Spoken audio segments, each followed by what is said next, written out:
What's up friends, Liron here. Thank you for joining me in another video. I hope you're all doing fantastic.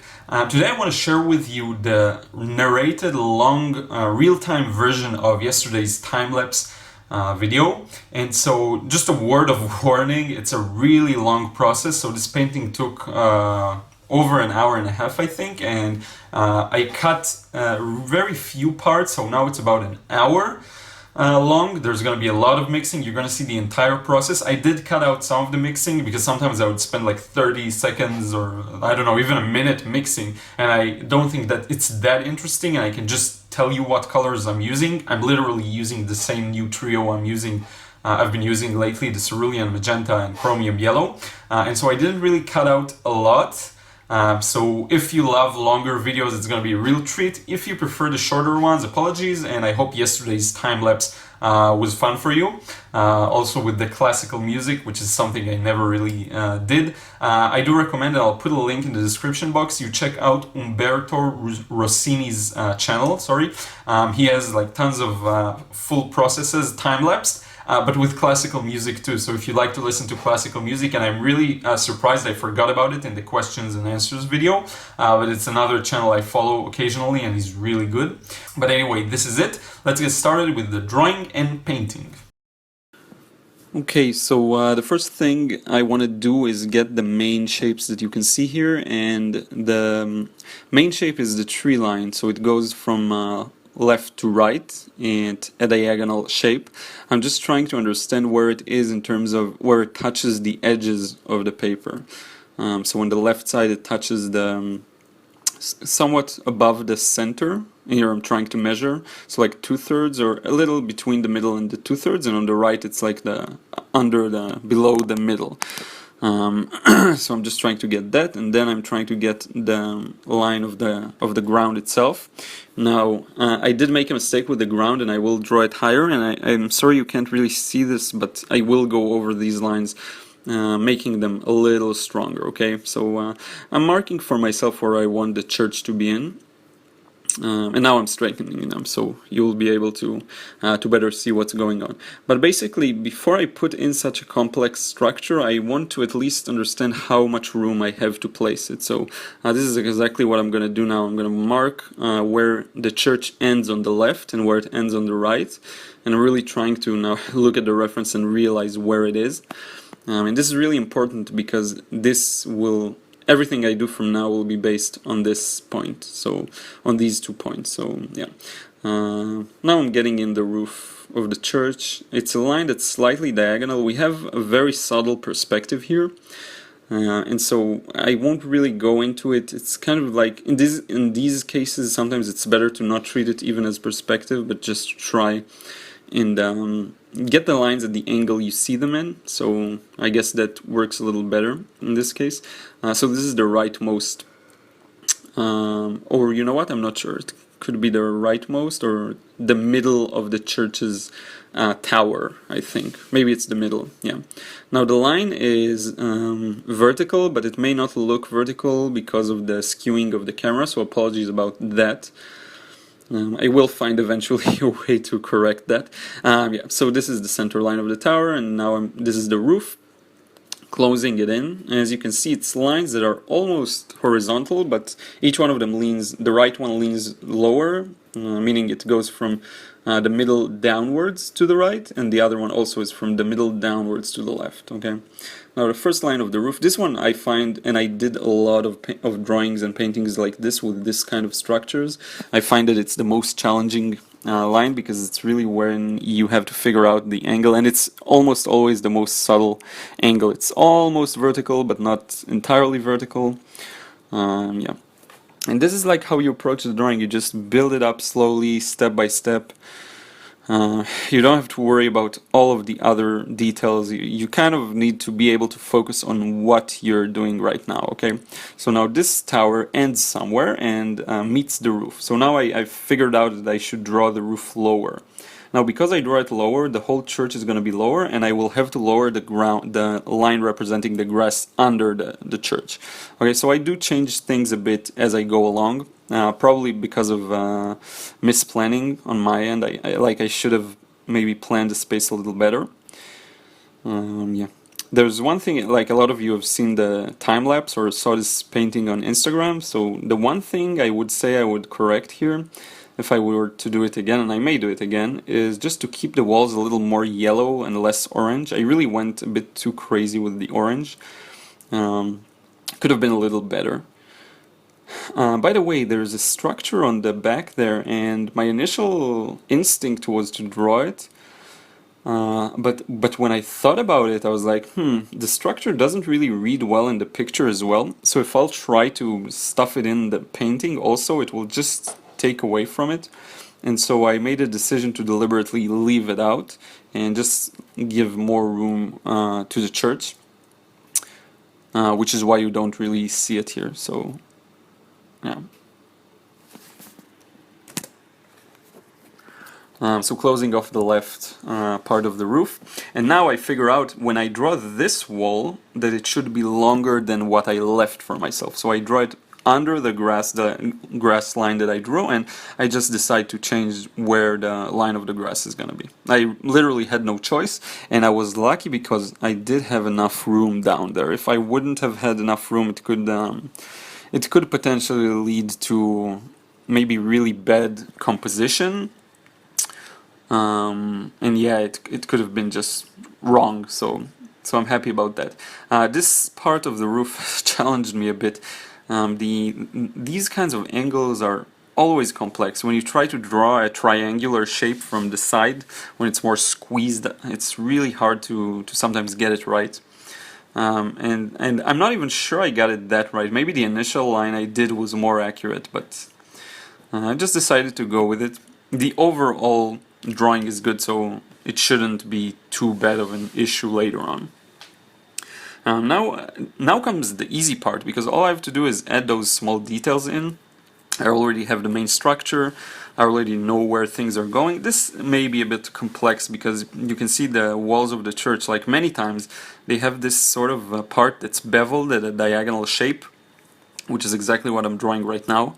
And this is a bit of a complex shape, but other than that, the windows are simple. There's a small mini, not even chimney, I don't know, maybe it's a cross, but I didn't even get the cross in the drawing, which I find a bit funny and ironic because it is a church. Yeah. By the way, as I said, this video is super long, so I hope you won't be disappointed. I really wanted to show the whole process, and there's a lot of mixing going on. You will see in the painting stage. But anyway, yeah. So now dropping that shadow from the roof. I'm literally drawing the shapes of shadows here, of light and dark. And this is what you want to do after you have the basic structure. So I'm just trying to figure out where are the darker areas, where are the lighter areas, and draw a line representing that for me. And those lines won't be visible later on, so you have nothing to worry about that kind of thing in most pencils. I find that if you use a really hard pencil, the lines are weak and they won't be visible. And if you use a really soft pencil, the lines are strong, but they are more easily washed by the water. So either way, you don't have too much to worry about. In this case, it's a middle, I guess what you would call a number 2 medium pencil, so it's okay. Now getting in that extra structure here. Just a few small details. There's the drain pipe, the sort of door and the window, and I'm just trying to figure out where to place them. Sometimes I even I'm not sure where to continue from, so you see me like walking around the picture trying to understand what the next detail that I draw should be. Sometimes I just try to build things in a way that makes a little more sense. So here I felt like I needed to correct the line of the shadow, representing where the shadow is. Yeah. And this wall goes all the way down to the grass line. There was a little bush there that I just chose to ignore. I didn't even remember that, but I just decided to leave it out. And I think this is one thing I did really smart with this particular one. I didn't try to cram too many details, and I just deliberately simplified and dropped some elements. As you will see soon with the foliage and the trees around, I just put this tree on the right. I'm not sure if it's a weeping willow or something like this, but I did include that one, but like the rest of them I just decided to drop. Here's the drain pipe. There's a strong shadow created by the drain pipe, but it's really subtle. I did get it in the drawing, though I wasn't sure at that point if I'm going to use it or not. And then the shadows coming, of course, from the roofs. But literally all the walls that are facing us are in the shadow, so all of them will be darkened, each and every one of them. And yeah, just the small details, trying to make sure that I got because there's a strong highlight there that by the way, I think I missed later on. I don't really remember. In the painting stage, I may have painted over it, but anyway, there are two cars parked there, two black cars. Just got the very basic shape of them. They're not really the highlight of the painting, and I really went minimal with them. Also in the painting stage, you'll see I didn't give them too much importance. This line I did was meant to help me place in the windows, to make sure that they're on the same height on the wall, so this is a good trick. You do need to take into consideration if there's a slight perspective or something like this. With this example, I just went with what felt accurate. So yeah, just strengthening some of the lines. The last details really I have to put in are the trees. In the background, this tree with all the leaves that are falling down. I kind of merged the two. I didn't really plan to do it, but I think I sort of merged the two trees and just went with what looked correct. And hopefully it came out right. Later on, when I started to painting and you start to see the light and shadow, you better understand the shape. But with trees, you don't really need to get too much in there. You just kind of scribble them in. I find that it's better to just scribble them in, because if you start putting in too many details, you're really I forget the word for it, like distracted. You're really distracted by the drawing, and you end up not being spontaneous with the paint you use, the colors you select. So anyway, yeah, there's this one tall tree there in the middle, and there's another shorter one closer to the tower itself that I'll also get in. And I think I will get in some also in the background details. There's a field at the back and trees on the top, and under it the ones that I already drew to the right of the tower, but I really wasn't sure how much of that I want to really include in, so I didn't really draw too much of it. But when I paint, I sort of, because as I said, if you leave enough room for the paint, for the colors to do what they do, then the result is much better. Yeah. Just indicating also this sort of split in the field, because I will want to later on darken it. So yeah, and at this point the drawing is literally almost 100% done. You can keep adding some small details here and there, but yeah, so I end up adding some kind of indication for those trees, but really you don't have to put in too much at this point. It's really done in terms of the drawing, you know. I just need to make sure I follow the highlights when I paint later on, but that's really this is why I put strong lines to show where the shadows are. Okay, so yeah, and just a few more details with the trees on the left. I really was struggling if I want to add more, if I don't want to add more. Just tightening things up, really. Not too much to comment on this stage. Yeah. Just making sure everything sits in its place. There was a subtle line there that I put in. Yep, and this stage, really the drawing is almost done. I barely remember what other details I added there. Yeah, just there was a small bush there, and you will see how I negative paint around it. So this was actually a nice touch, I think. It will turn out good. And now we move on to the coloring, to the painting. So the color mixes I'm using are very simple, and I did decide to include a lot of the mixing action because it's just valuable, because there's a reason why I show you my palette. So I'm using again 3 colors: the cerulean, the magenta, and cerulean blue, magenta, and chromium yellow hue, deep. Now the thing is, I tried to not make the skies only cerulean, because the cerulean is very bright, so I added some magenta in it, which is why you can feel some redness to it. Now I try to make this wash a little lighter the more I go down, so I add a bit water to the mixture, and you can see that this mix is a little weaker. The one thing that I wasn't really sure about is with this paper. It's with the Legion paper I got, so I love this paper and it's really comfortable to use, but for some reason, even when my wash is really wet and I have the bead and everything, I'm still left with some harsh lines breaking off the wash, and you can see them on the top, on just the parts that I already painted. And I'm not sure what causes it, because I really use a weak wet wash in this example. And you'll see, even if it looks dark now, it will dry lighter, so I'm really curious about that. I'm not really sure why there's such a harsh separation between the brush strokes, even though the paint was pretty much, you know, it had a bead, it was really wet. You can literally see the lines right now. But anyway, yeah. So the colors I'll be using throughout this entire video are so simple.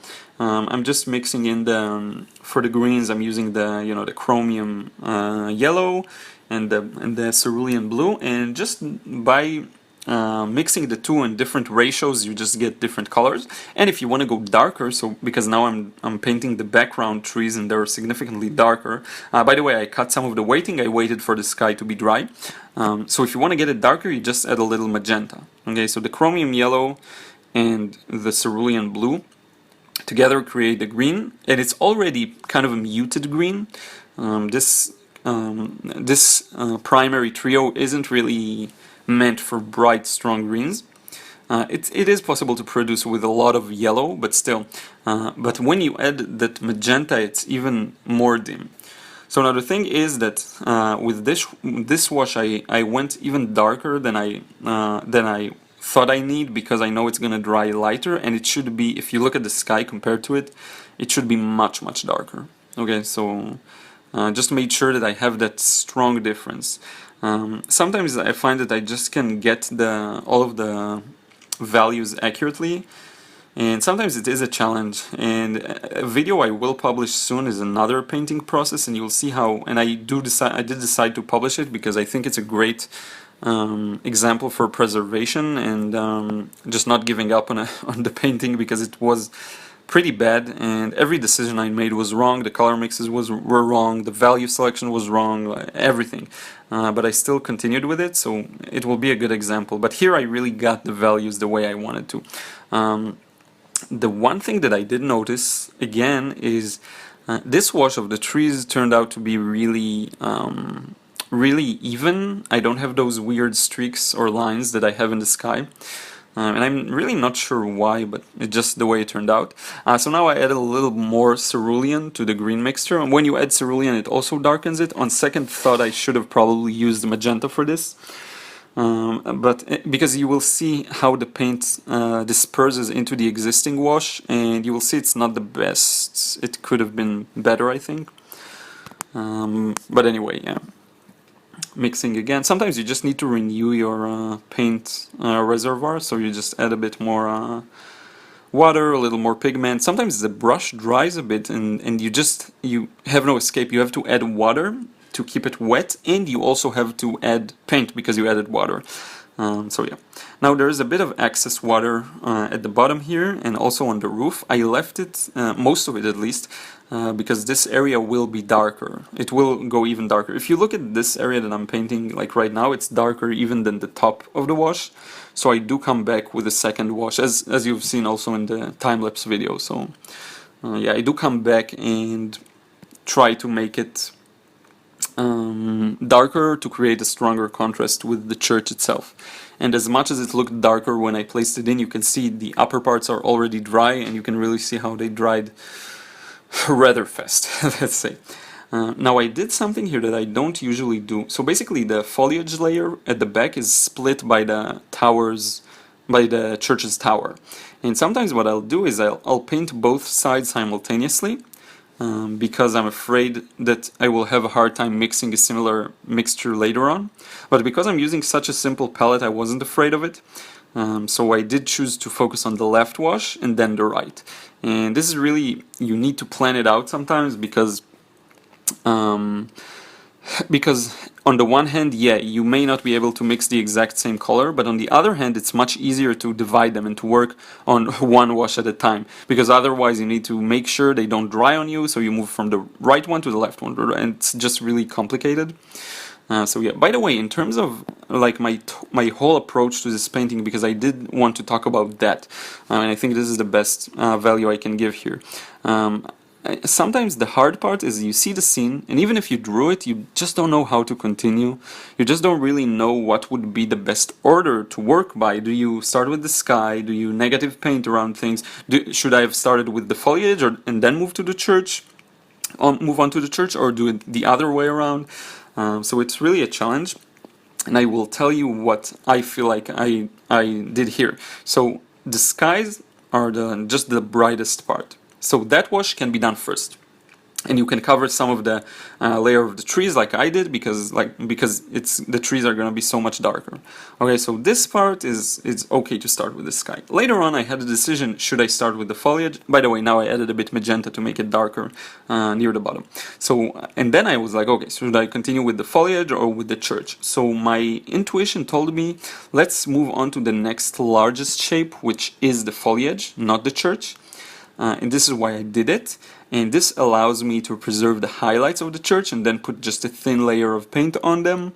It allowed me to see the dynamic between the two, and this is why I think it was, and mainly because, again, it's just a larger wash. The wash for the background is just larger. So yeah. So this is why I decided to work at it in this order. What I did run into here is the danger of this wash drying before I move on to the tree on the right. So right now you see I'm trying to really fast create a mixture and use that for this tree on the right. And what I changed in this one is I just added the yellow, just made the yellow more dominant.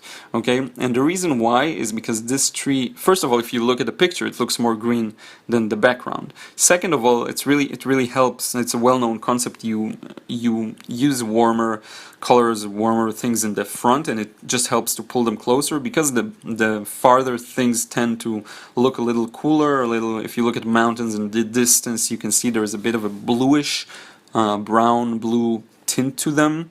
What we call aerial perspective. So it is important to get that difference in the color to make some things pop forward, some things stay at the back.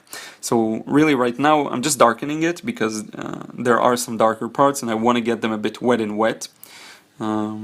And the whole bottom part of this tree is darker, so yeah, I just wanted to get that impression already now, because I noticed that a lot of my paintings don't really make use of all the good properties of watercolor, of the wet and wet, just because I'm inexperienced with wet and wet techniques. So I just wanted to get that here. I didn't want to feel like, you know, it was a coloring book and just I filled every little space with a different color. I wanted to actually feel like there is some gradation, there is a wash variation. So in the background, I think I got that effect, and also in the front. You see the colors are changing and shifting. So it was just an effect that was important for me to get. And now I'm just adding a bit more. Okay, so I'm lifting some of the paint. I just wet my brush, wiped it on the towel, and try to get pick up some of the excess paint. Because it's sometimes, first off, it will take much longer to dry, and second, it can just create a very dark value there when you may not want it. Okay, so now I'm just I'm gonna add a bit more green to the bottom of the tree, trying to mix a similar mixture to what I had here. And again, because of the limited palette, it's so much easier. Oh yeah, so now I go just a bit more wet and wet, and it's not, you know, if you want to go wet and wet, you need to make the wash you're going into wet with a little thicker. So now I mixed a little stronger wash, otherwise it just won't work. The colors won't mix properly. Yeah, if you use too wet of a mixture into a wet area, it will just make the colors will make the already existing paint spread out. You can just play around with it, like put a wash, and while it's still wet, take your brush, put it in water, touch the wash, and you'll see all the color disperse to the sides. So anyway, if you look at the bottom of the tree, you can see that there's this straight line. And later on, now it was a quick cut, and now I move back to another wash, so the lower part has dried. Okay. So now that this wash is dry, I can work on the grass in the bottom. Now, because what I could do here, and I don't do it, I start with a really muted green next to the bottom of the church, and I didn't really have to do it. I could have just started with a more yellowy one, but I did want to get a bit of variation throughout. Start with a little muted, and then as I reach the very, very foreground, make it a little more yellow. So I don't know. Looking back, I could just make this entire part a little lighter. It could actually create a nice contrast with the trees. I actually just think about it now. I didn't think about it before. Now what you see is that I'm using a very strong wash, but also very wet, because I know that it's gonna be hard to move in through all the details and still look at the right of the side of the wash. I don't want it to dry on me. So you just have to make the washes really wet at this point if you really want to get them. If you want to be able to have the freedom and time to work on one side and let the rest wait for a while. Another thing you can do is use a mister or a atomizer, I think it's called, and just to spray like a sprayer and spray some paint to keep the paint alive, to spray some water to keep the paint alive. It also really helps. So anyway, now I just added a bit more yellow, which turned it into a little more green. And the more I go down, the more I add a little more yellow and maybe even a bit more magenta. Okay, and it just makes this whole area look a little closer to us, a little warmer, and contrasts it with the background. And the background is really cooler. There's a lot of this feeling of viridian green, you know, especially where the tree is on the left above the church's roof. So yeah, I'm just trying to contrast it with this, using a lot of yellow. And now basically I'm almost done. I just want to get some hint of some grass blades. Added a bit too much blue to this, so you'll see the grass blades are sort of viridian-ish, but that's okay. And you can see like a lot of mixing going on. And I will admit sometimes I'm impatient with my mixes, and this time I was patient, and the result just shows, you know. I wouldn't get the same result if I wasn't that patient. So yeah, I decided to switch to a smaller brush because all this time I was with the larger one. Now because I switched the brushes, I needed to add more paint because the previous brush soaked kind of all the paint that was in the well. So yeah, and now you can see I add a bit of just these details, and it's important to get them wet and wet if you don't want to make them harsh. And you can always have the option later on when it dries to add a harsher layer of grass blades or whatever you want. For me it was just to show the difference between, you can see the split in the field close to us. So yeah, now the mixture I'm using is just magenta, the magenta and the chromium yellow. And I start with the roof, and I do something interesting here that I just felt was like intuitively correct to do. So I start with the roof, and here the magenta is more dominant, it's red. But then when I move on to the walls, I increase the ratio on the yellow. So you'll see now. Just getting through the roof. Could have done it with a larger layer, but I wanted to be a little more accurate in this part. So yeah. And you just have to be careful to paint close to the negative painting layer you just did. Just to keep any weird white gaps, which I didn't really do that successfully. But anyway, now I just fed the wash with some more paint, some more water to make sure it holds on while I mix the more yellow mixture. Okay, now the yellow is a bit contaminated by the green, by the blue, and so I try to make it a little less contaminated. And I just continue down with that existing wash, and I do want the roof to bleed into the walls. I do want it to happen. Okay, so I'm letting it all mix, and I continue close to the edge of the roof, and I won't make it with the roof on the left, so I just kind of paint around it. Sometimes you have to know what you can allow to mix and what you can't, or it will be a little more challenging for you. Maybe in the future with a little more experience. So yeah, just zoomed in so you can better see all the details. Painting around that wall, and now I decided to cool it up a bit just to create some variation. Not sure exactly why I did it, but it doesn't matter because all of this is going to be covered with a really strong shadow. Okay, so this is one thing important to understand. Usually the initial wash doesn't have that much significance aside from setting up an initial color, some values maybe, and just get rid of the white of the paper. Like really, it's not that significant always.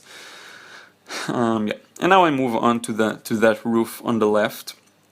And I start from the left because it makes sense and because I want to let the wall on the right some time to dry. It was a bit of a difficult angle, and you will see me struggling with it. It's just part of it to learn what works for you. And you can see I paint close to the layer of the trees, but there's still this thin line. And I decided to just leave this thin white line because I feel like it creates an interesting separation between the two. So I just go for it. And yeah, I went a little over the roof here, but as you will see, sometimes I was more obsessed in the beginning about getting everything correctly and the lines. But as you will see, when you allow yourself to work with more freedom, you're actually less likely to care about these things and they just work out better. So even if you don't color exactly in the lines, remember, it's not a coloring book. The ideal would be to paint and draw directly with the brush as much as possible.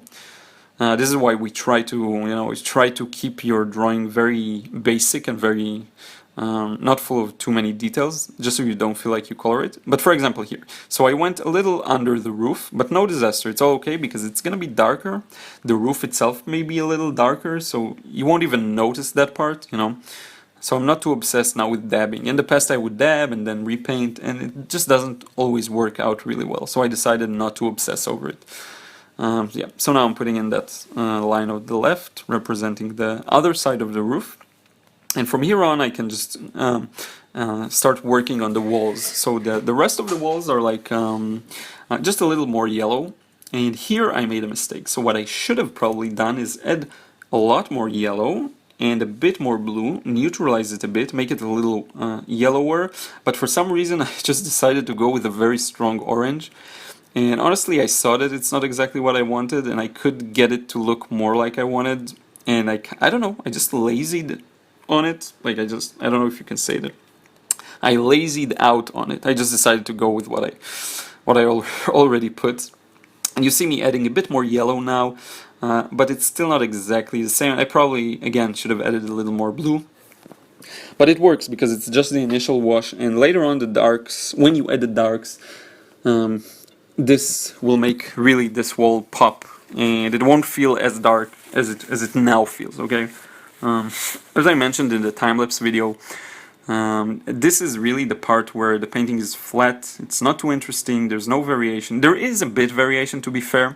If you put this in Photoshop and you just desaturate the whole thing, make it black and white, you will see that there is a bit of difference in the values, but really not significant, so not enough. And this is exactly why the second wash is what the second wash is used for, to bring the darks out, and then as a byproduct the highlights.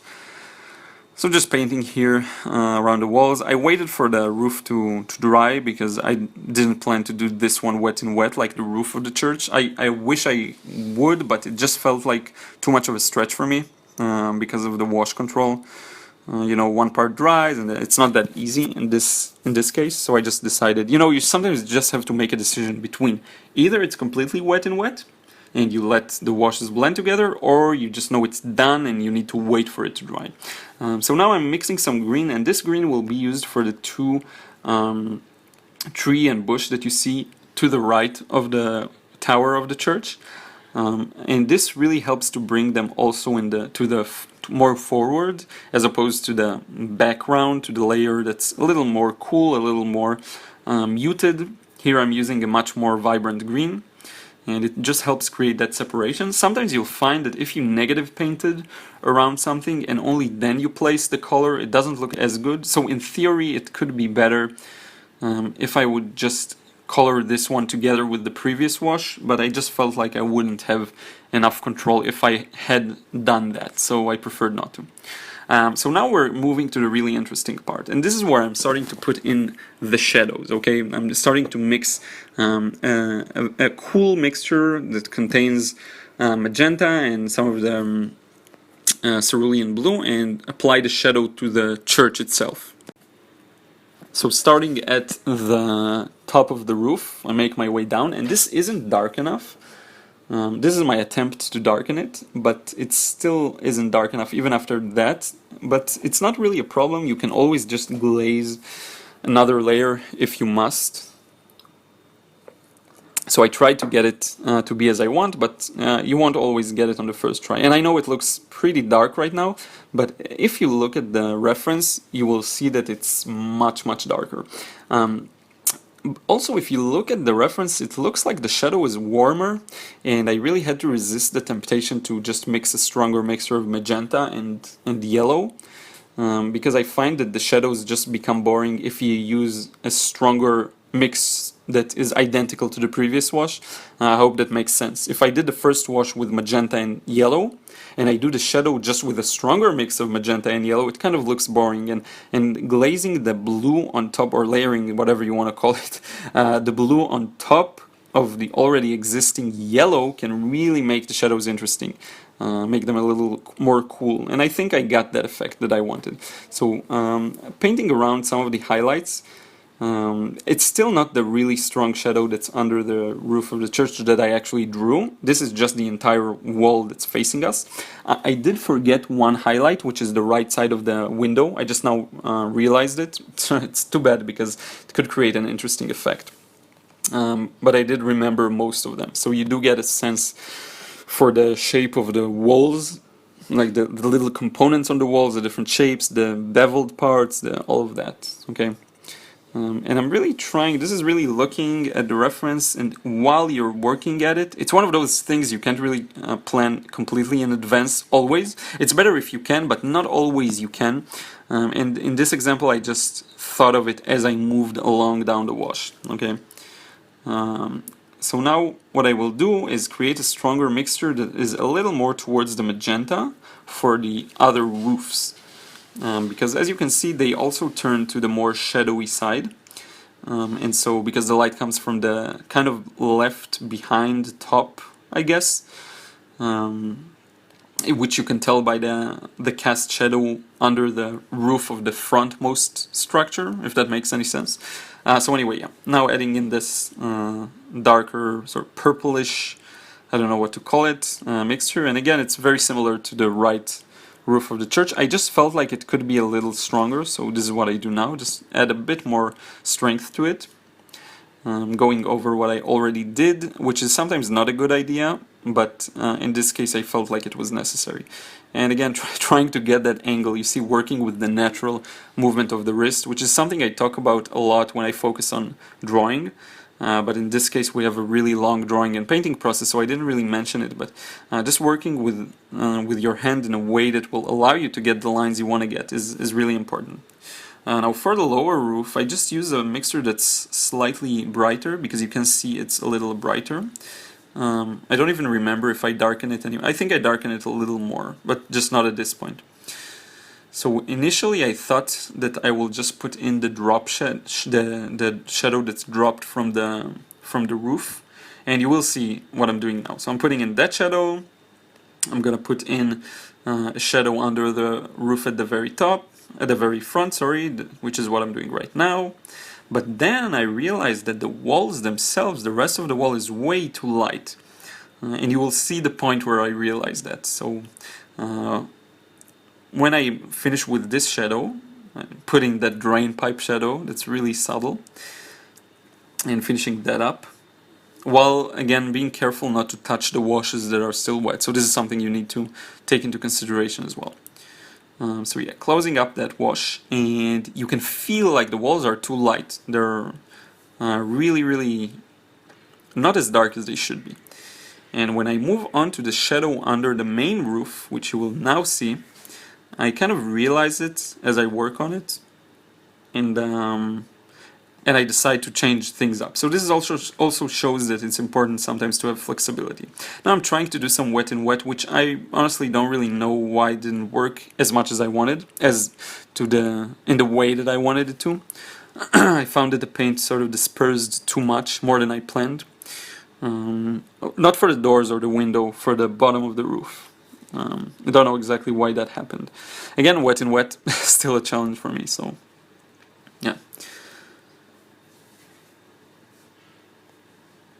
And now I'm just thinking, that happens too from time to time, and I decided to try and create a similar mixture for the roof, yeah, the front roof.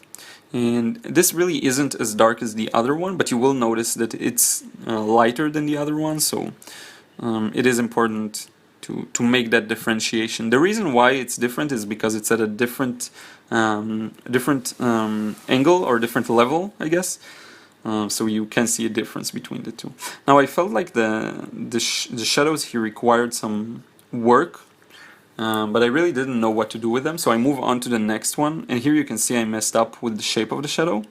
But then I figured that this entire wall should be darker than the left wall, and if I'm just gonna put in the shadow, it won't be enough. So I just darken the whole thing, move on to the most forward wall, darken it too, and I do compromise here on the quality of the wash, but I had no choice because all of this side should have been darker.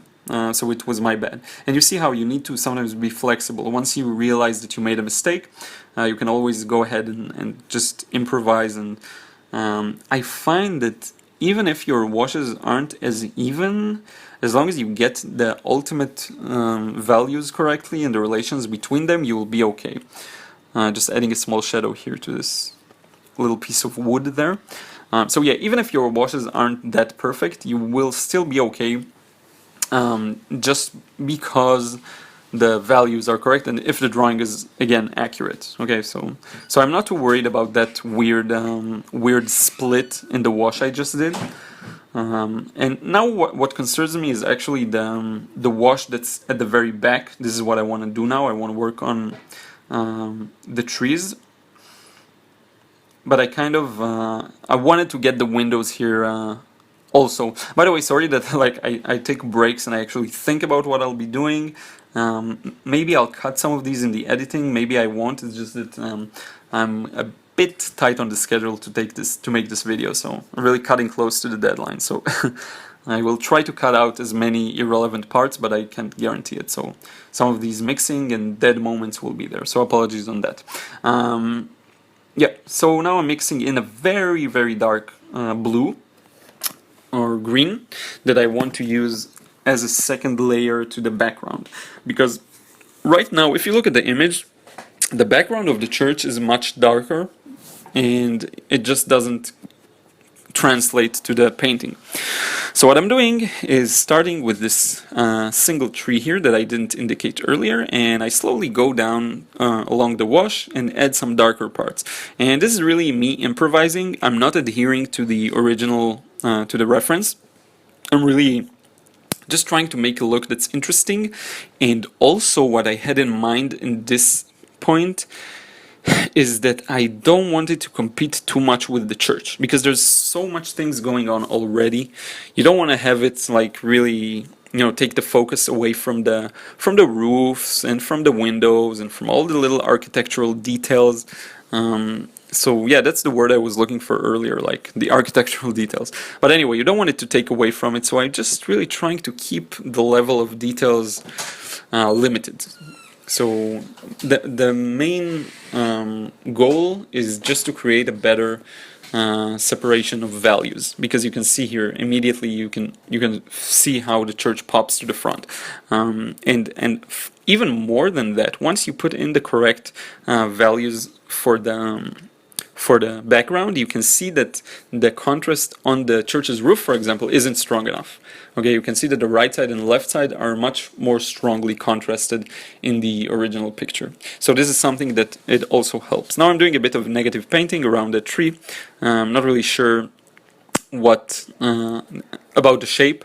It was a bit challenging. It's something I'm also still trying to improve at, the negative painting thing. Now there is one note I want to say in regards to the original reference and the color selection I'm using. So because I just decided to disregard the image in terms of its colors and just use 3 primaries, in advance I knew that the colors won't mimic the reference accurately. I just knew it. It's a decision I made. So when I look at the reference, I just sort of think of it in terms of greens, blues, yellows, reds, and I'm just trying to make that same mixture only using my primaries. Okay, so I'm not trying to imitate the colors. exactly that I see, because it would be impossible with the primaries I selected. If you really want to go accurate, you need to have two sets of primaries, cool and warm, and have them really neutralize each other well. And this set does neutralize quite well, so it does work in that sense. But it's just, you know, I believe it's cool yellow, or maybe I'm mistaken. I think cerulean is biased towards yellow, so it's actually a warm blue. The yellow is warm as well, magenta is warm as well, so you won't really, it's not like a perfect primaries, but it is the primary I decided to go with to keep this organized, to keep the colors unified, to keep them even. Just like in the previous long demo that I shared with you. Okay, so it's just a decision I made, and I think of it in terms of blues, reds, yellows, greens, and just try to create my version of green for the green I see in the reference, while preserving, of course, the correct value, because values are much more important than colors for the most part. Even if you use horrible colors, but the values are accurate, you're gonna end up with something that may even look really realistic, depending on the circumstances. And in regards to that point, I'm really wondering, because I do want to have a more realistic approach at some point, and so I do want to learn at some point how to mix the colors that I see even more accurately. And I do know how to do that, but I find that overall I can't keep the whole color scheme very elegant, I would say. So what happens is, I think I went through many phases, like a lot of people do in their watercolor painting. So first I was like, I'm just gonna get some colors that I need, and I'll just try, you know, I'll use green if I see greens, I'll use red if I see reds, and this is really an amateurish approach, because you end up with paintings that are very bright and too strong. And then I kind of took a step back and I said, okay, here are a few color combinations that I like, and I'm just going to use them. And then I had like the whole era of ultramarine and burnt sienna that I would keep using both of them, and they neutralize each other, and it can create an interesting result. And then I decided, and this is what happens now, to take another step back and say, okay, I'm going to limit myself to just a few colors, because I know that I don't have enough control when I just say, oh, let's just use whatever, you know. And I think the next step would be, maybe for me, and it will take some time, maybe to take like a warm and cool version of each color, and like the Daniel Smith Essentials set, I think, and just try to use them to create what I see. Even if it means I'm mixing cool with warm, warm with warm, or whatever it is, and just try to make that work. By the way, sorry you can't really see too much of the mixing action, it was a bit at the bottom. So yeah, I think the next step would be to try and mimic the colors I see, while taking some artistic freedom, you know. Usually, even if you try to paint with realistic colors, you can still have freedom in terms of the values. You can make things a little more faded in the background, even if they aren't in reality. Yeah, so now I'm adding that, remember I told you it lacked a bit of contrast, so now I'm adding the really darker shadows, which is this sharp shadow under the roof. There's the inside the window, under the architectural details and beveled parts of the wall. All of these areas should be darker. So I'm just, the dark color I mixed is a mix of all of them, because if you want to get just a mix of all of them, but with the yellow and blue a little more dominant than the magenta. This is why it looks a bit green. I think it may be even too green. Maybe I should have kept the blue a little more dominant in that example. So this is just another one of those figuring it out as I go along with the wash. And I really didn't know exactly what I'll do, because when I started putting those darks, it started feeling like everything should be darker, you know. So I just darkened the entire area under that small bevel in the wall, while maintaining that highlight to the right. So yeah, it was a bit of a challenge with this part, and it's really kind of the focus of attention, I think. This whole tower, so you want to make sure you get it to look as accurate as possible, and it doesn't have to be like accurate, just a copy of the original one, but it should be accurate, like read well and make the viewer understand what they're looking at. Okay, so and the shadows and lights are everything you have at this point to create that impression. You have nothing else.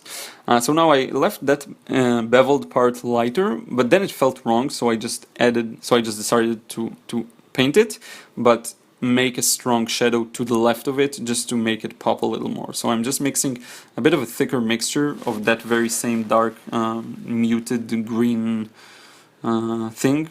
So, and I'm using another well because the other well already has too much water in it. And I'm just putting it wet and wet like this, trying to do it in one stroke, a bit under the beveled part, and you can see how it works. But now it felt like the middle is too light, so I just go ahead and add a bit of it to that as well. So really just seeing what works while working. You need to be able to react to what's happening, not really worry about it too much, but at the same time, I think also plan before you put the brush to the paper. So it's really an interesting mix of you are supposed to know what you're gonna do, but you also have to assume that things aren't gonna work exactly the way you want. Okay, so now I'm using this brush to just pick up some of the excess paint again. And so now the church's shadows on the tower are almost done. The next thing I want to do is again add these very same shadows to the rest of the church, add some more shadows to the bushes in the front and the tree, add some more to the tree that's at the very front, and get the cars done and some of the bottom areas. Okay, so this is how I think about it, but now I'm focusing on the church, so this is why I'm continuing building it up. If you're already focused on one area, it's better to continue on it, and in this case it made sense. So what I do is I just move on to the roof, because as I said earlier, it's just the contrast is so much stronger in the image, and now it's a little more like it. And this one is dominant more by magenta, so there's a bit of a greenish tint to it, but also a lot of magenta because the roof is warm. Okay. And also under that very front, the left side of the wall of the tower that's more facing the sun, also there was a very strong shadow, and it was important to get that in. Now the wash here is already almost entirely dry, so I did want to get some of more of the details in, while it's maybe a little wet, although I'm not sure, it could be dry by now. Sometimes you think it's dry and then you put in the paint and it flows a bit and it really can scare you, but yeah. So just mixing in the dark mixture again, and so yeah, I move on to the window later on. I didn't want to ruin it because it was still a bit wet. So you can see that the shadows under the roofs are stronger. Actually, looking back, the roof itself should be a little darker, and I didn't get it darker.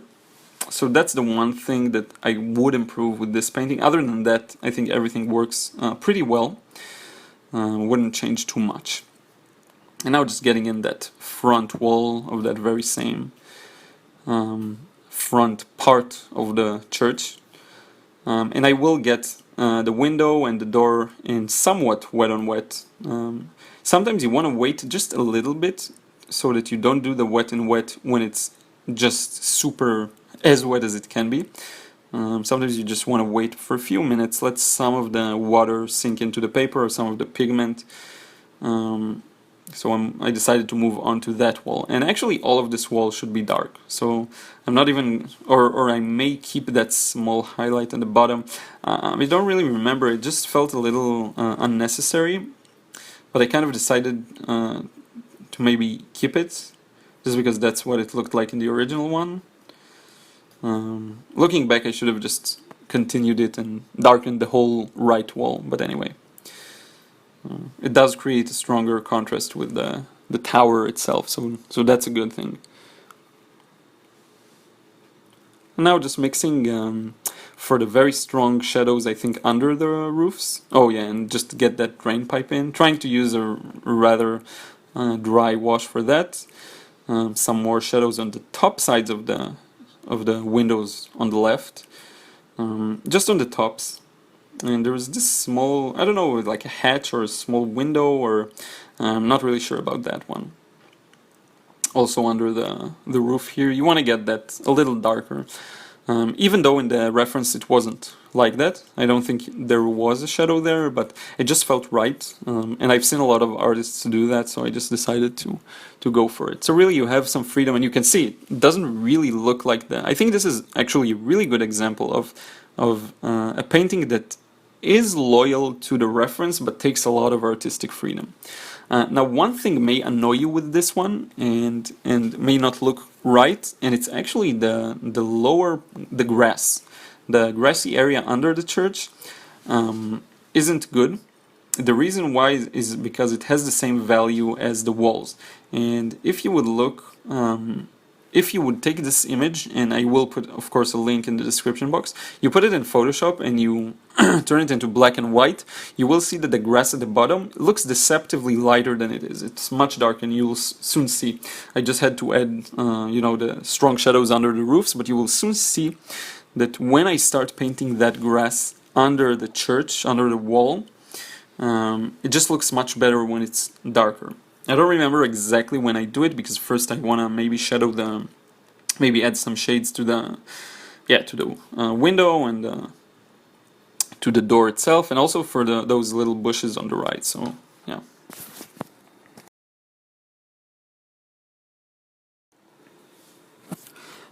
So yeah, the paint was a little wet, but still pretty dry. Added a bit of a shadow on the right, which I actually think I should have put on the left. I don't know why I did that. I just now realized this was a mistake, but anyway. And I think if I go back into my mind, I think I would now work on the window to the right. This was what would make sense to me, but I don't remember if that's exactly what I did, so... putting in some cerulean, some more magenta, turns it into purple, some more yellow, turns it into gray. So you can see they do neutralize each other. Yeah, so I remember. Yeah, so I just went for the window, yeah. It seemed like the thing that would make the most sense. And I did keep a small highlight on the right, as you can see, to make like the side of it a little lighter than the inside. It's actually a very important effect to get in at this point, because otherwise the window would end up looking flat. Okay, so now just strengthening that mixture, and yeah, now I'm going in for the tree and the bush. And the thing is, because they're more at the front, you can have a little more details to them than the layer at the back, but I still didn't want to go too far with these ones, just because first of all they're small, they're not the center of attention, they're just there as a complementary to the church. So you see, I just put some scribbles in, and I don't want to mess with it too much. Now the next step is we have the tree on the right, and we have the bottom grassy area that we want to make a little stronger, but mainly the grassy area. The rest is less significant. So I'm mixing in something that's a bit gray, maybe even a bit too gray. So yeah, this is okay, so I decided to go with the tree first. And because all of the leaves sort of fall down, and you can see this, the leaves are sort of falling down, the branches are falling down, we have a lot of vertical lines here. And this is what really gives it this look. Now it's funny, because if you look at all the wet and wet work I did, you can barely see any sign of it when it's dry. You can see some blooming on the right, because I didn't do it in the right timing, or I used too wet of a mixture. But really there's not so much of the original wet and wet details left. So now I just figured that I need a much stronger mixture, so because it's a strong shadow under it. But anyway, there isn't too much from the original layer left. It's just a very faded transition between the darker mixture and the brighter. And many times it can frustrate a bit, the wet and wet, because you feel like you're putting in all those extra details and things during the wet and wet stage, but then when it dries it's like you barely did anything, so it can happen. And now I'm covering some of the highlights because they didn't feel right. Yeah, so wet and wet really is, if I say that you need to use a darker mixture than you think, because watercolor dry lighter, for wet and wet it's even more true. You need to use really dark and strong and thick mixture into the wet area. Yeah, but that's enough about wet and wet and my frustration with it. It's really just something that takes a lot of practice, I guess. By the way, I did do an exercise specifically in wet and wet a few days ago, and it actually went really well. So I do feel like I'm starting to develop a better understanding of how to control the wash in it. So anyway, now comes the mixture for the grass, all the lower part of the painting. And here what you want to do is, I could just glaze over it with yellow, but I felt like yellow wouldn't be dark enough. So I do mix in all of the primaries and turn it into sort of a grayish. And now I realize that it's not in the frame, so I moved it a bit. So I'm just using a more grayish mixture, and you'll see the moment I put it in, it just makes the walls look better. Because in the reference, the grass is much, much darker than the walls, okay? And I'm sure like you can feel that it's just right that it's darker. And I always talk about if something feels a little detached, it's usually because the value is too light. So if you look at the roof even of the church, it feels a little detached, and I think it's because it should have been darker, especially if you compare it to the reference, you can see it should be darker. This is something I didn't end up darkening, and I don't know if it was a mistake or not, but I do know that I loved the faded look, so I decided to go with it. And by the way, this is not that small of a wash, but I still go with the smaller brush because I did want to get all the grass blades in there and just make it look good. It does make the wash look a little more patchy. Later on you'll see this. But I felt like I had no choice. I just had to use the smaller brush to get all those different variations and different small details of the grass. So now I'm just lowered the ratio of the magenta to make it a little more green, bright green. And the more I go down, the more I make it more green, but ultimately I eliminate some of the blue and just make it a magenta and yellow mixture, which is exactly what you see now. And this is what will really make it pop. And the grass still stays, the grass that I put in wet and wet still stays.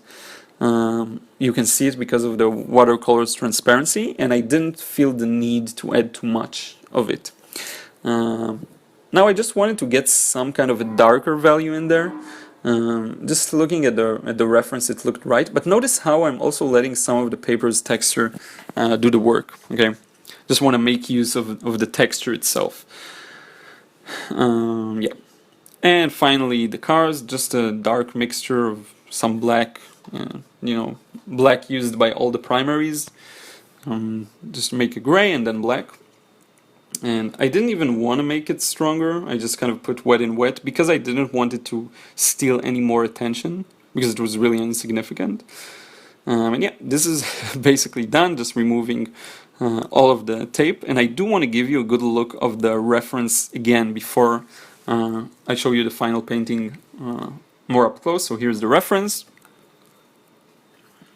And here is the final painting. Hope you like it. So this is it, friends. I hope you enjoyed this full process, long version. Here's the final result.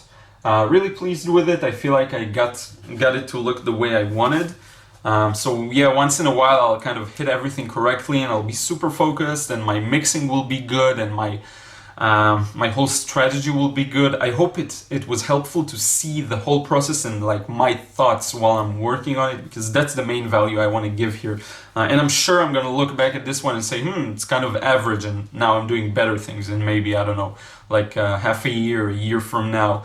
Really putting together my ambitions and making like organizing my thoughts to understand what I want, and I think I will need to turn up the volume on my practicing and my creation, because if I really want to be in the place I want to be and be really one of the best watercolor artists, it's gonna take, I think, if I'm honest with myself, a little more work than what I do and what I put in right now. I'm into it for about a year now, I think, a little over a year, probably a year and 2 months, something like this. And I made wonderful progress, and I had a lot of experience with drawing, which really helped. But if I really want to be where I want to be, and I look at it really long term, like 10 years from now, maybe even more, then yeah, I think I need to be a little more disciplined with how much I practice and how much I create on a daily basis every day. But anyway, I hope again you enjoyed this full long demo, and I will see you again in another video tomorrow.